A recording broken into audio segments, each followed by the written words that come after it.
Hello everyone, good morning. কেমন আছো সবাই? মুগ্ধতা অ্যান্ড মি চ্যানেলের নতুন আরও একটি ব্লগে তোমাদের সবাইকে স্বাগত জানাই। আশা করছি যে যেখান থেকে আজকে আমার এই ভিডিওটি দেখছো তোমরা সবাই খুব ভালো আছো, এমনকি আমরাও খুব ভালো আছি। আর আজকে হচ্ছে গিয়ে বৃহস্পতিবার, ঘড়িতে বাজে সকাল ওই 9টা মতো। তবে চলো আজকের ব্লগটা আমি এখান থেকে শুরু করলাম তোমাদের সবাইকে সঙ্গে নিয়ে। আশা রাখছি তোমাদের একটু হলেও ভালো লাগবে। আজকে মামার স্কুল ছিল, তো আমি ওকে সকালে ঘুম থেকে তুলে খাইয়ে দাইয়ে রেডি করিয়ে ওকে আমি স্কুলে পাঠিয়ে দিয়েছি বলতে আমি কিন্তু ওকে স্কুলে গিয়ে দিয়ে আসলাম। আর স্কুল থেকে আসার পথে জানো তো বন্ধুরা, অল্প করে একটু পনিরও কিনে আনলাম, সেটা শুধু আমার মামামের জন্য। মেয়ে আমার প্রতিদিন একই জিনিস দিয়ে ভাত খেতে একদমই চায় না, আর সেটা কিন্তু আমাদেরও ইচ্ছে করে না যে রোজ রোজ একই জিনিস দিয়ে আমরা ভাত খাবো। আর আজকে দেখলাম যে বাড়িতে না মাছও নেই, আর মানে কি বলবো, গতকাল শুধু ডাল আর ভাজা দিয়ে আমি ওকে ভাত খাইয়েছিলাম, তো সুন্দর খেয়ে হচ্ছে। তো আজকে ভাবলাম যে অল্প করে আমি ওর জন্য শুধু আজকে একটু পনির রান্না করব।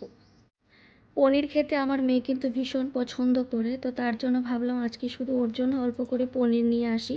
তো সেটাই আজকে আমি ওকে রান্না করে দেব। বাড়িতে চিংড়ি মাছ আছে, তো ভাবলাম যে চিংড়ি মাছটা আমি ওকে দেবো না, চিংড়ি মাছটা শুধু আমাদের জন্যই রান্না করব। আমার মনে হয়, আমি মনে করি যে বাচ্চাদের খুব একটা বেশি চিংড়ি মাছ খাওয়ানোটা ঠিক না, উচিত নয়। আর মেয়ে কিন্তু আমার চিংড়ি মাছ খেতে ভীষণ পছন্দ করে, আর আমি খুব একটা বেশি দিতে চাই না, আমার খুব ভয় করে ওকে চিংড়ি মাছ খাওয়াতে। তো যাই হোক, ওকে আমি দেবো না, তো তার জন্যই কিন্তু অল্প করে ওর জন্য পনিরটা আনা। আর এই তো পনিরটা কিন্তু আমি একদম বসিয়ে দিয়েছি, হালকা একটু নুন আর হলুদ দিয়ে হালকা করে ভেজে নিলাম। আর এখন ওই যে তেলে একটু গোটা জিরে আর তেজপাতা ফোড়নে দিয়ে আলু আর কোয়াশ দিয়ে কিন্তু আজকে আমি পনিরটা রান্না করে দেব। আর এই তো পনিরের তরকারি কিন্তু আমার একদম রেডি, আর এখন ওদিকে আমি বসিয়ে দেবো চিংড়ি মাছের তরকারিটা। আর এই তো কি বলবো বন্ধুরা, খুব একটা বেশি চিংড়ি মাছ ছিলও না, অল্প কয়েকটা চিংড়ি মাছ ছিল, তো সেটাই ভাবলাম একটু ওল আলু আর কুমড়ো দিয়ে আজকে আমি চিংড়ি মাছের তরকারিটা রান্না করব। ওল খুব একটা যে বেশি ছিল সেটাও না, একটুখানি ওলটা ছিল। আর আলুও দিলাম, আর কুমড়ো একটু বাড়িতে ছিল, তো ভাবলাম যে কুমড়োটাও দিয়ে দিই। তো সবটা সবজি দিয়ে না আমি হচ্ছে এই চিংড়ি মাছের তরকারিটা রান্না করছি। আজকের এমন একটা দিন আমি কাটিয়েছি, কী বলবো, কোথা থেকে ভিডিওটা শুরু করবো ঠিক বুঝে উঠতে পারছিলাম না।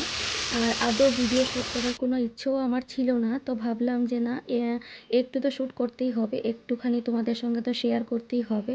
তো আজকে আমি কি বলবো, কোথা থেকে যে কি শুরু করছি আমি ঠিক নিজেই কিছু বুঝে উঠতে পারছি না। তো যাই হোক, অনেকটা ভেবে চিন্তে না আমার আজকে ভিডিওটা শুরু করতে অনেকটাই লেট হয়ে গেছে। তো তার জন্য আমি তোমাদের সঙ্গে খুব একটা যে বেশি কিছু শেয়ার করতে পারবো সেটা আমার কিন্তু মনে হচ্ছে না।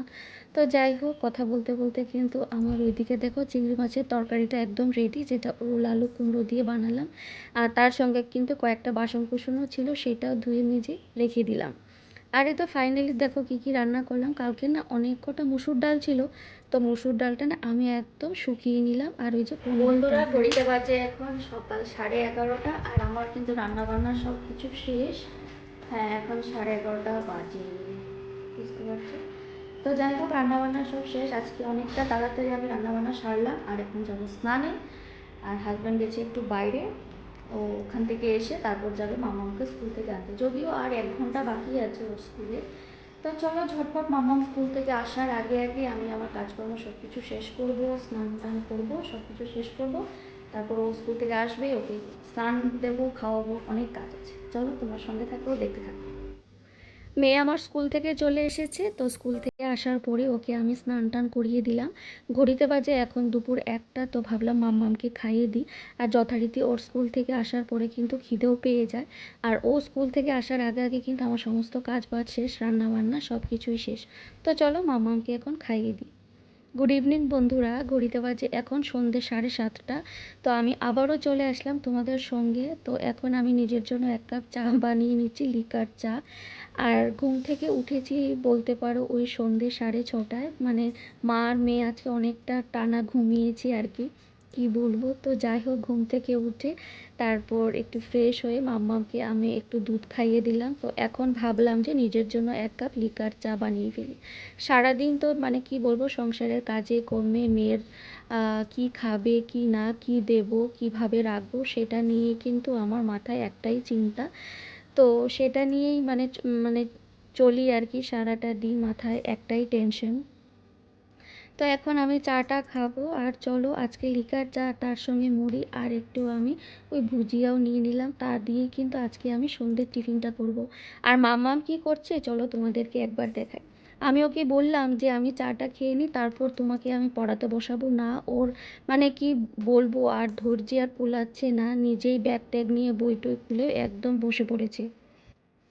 মানে কি বলবো বন্ধুরা, ঘুম থেকে ওঠার পর সন্ধেবেলা ওর দুধ খাওয়া হয়ে যায়, তারপরে কিন্তু আর কি বলবো, এক মুহূর্ত সময় নষ্ট করতে চায় না, ও বই নিয়ে বসতে চায়।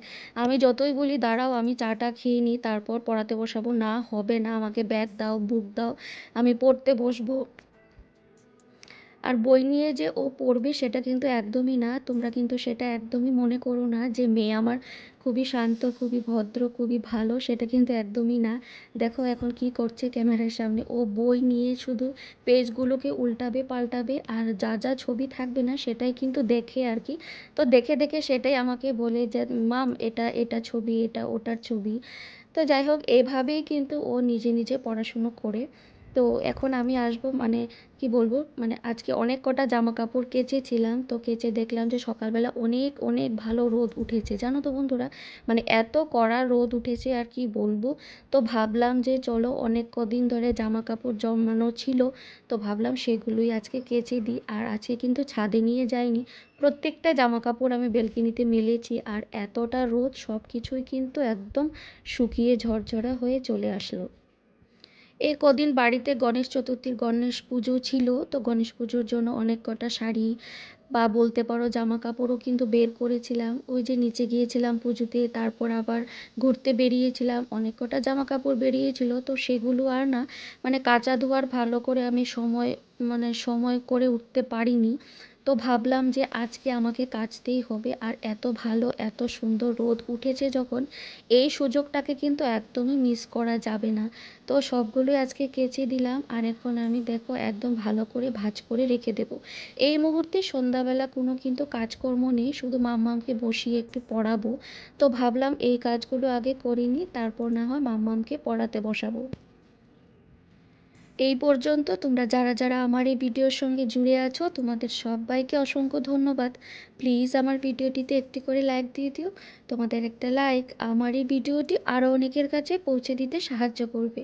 আর তুমি যদি আজকে নতুন বন্ধু হয়ে থাকো, যে আজকে প্রথম দেখছো আমার এই ভিডিওটি, তাহলে আমি বলবো ছেড়ে যাওয়ার আগে আমার এই ছোট্ট চ্যানেলটিকে কিন্তু সাবস্ক্রাইবও করে রাখতে পারো। আর যেসব বন্ধুরা যারা অলরেডি এই কাজটা করে দিয়েছো, তাদেরকে অসংখ্য ধন্যবাদ। মামামের এখন হঠাৎ করে মনে পড়লো যে ও একটা নতুন জামা পরবে, এখন ঘুরতে বেরোবে। কিন্তু দেখো বন্ধুরা, সন্ধেবেলা, সন্ধেও বলবো না, রাত এখন ওই 8:30 মতো বাজে, এখন আমি কি করে ওকে বেড়াতে নিয়ে যাই বলো। কিন্তু না, ওর খুব ইচ্ছে হয়েছে। আর আমি যখনই আলমারি খুলি তখনই কিন্তু ও চায় যে ওর একটা নতুন ভালো একটা জামা পরিয়ে দেব, আর পরে উনি ঘুরতে বেরোবেন। আর তোমরা হয়তো দেখে বুঝতে পারছো, আদৌ খেয়াল করেছো কিনা জানি না, ও কিন্তু হাত দিয়ে আঙুল দেখিয়ে বলছে কোন জামাটা পরবে। তো আমি যখনই আলমারি খুলি না তখনই কিন্তু এরকমই করতে থাকি, জানো তো।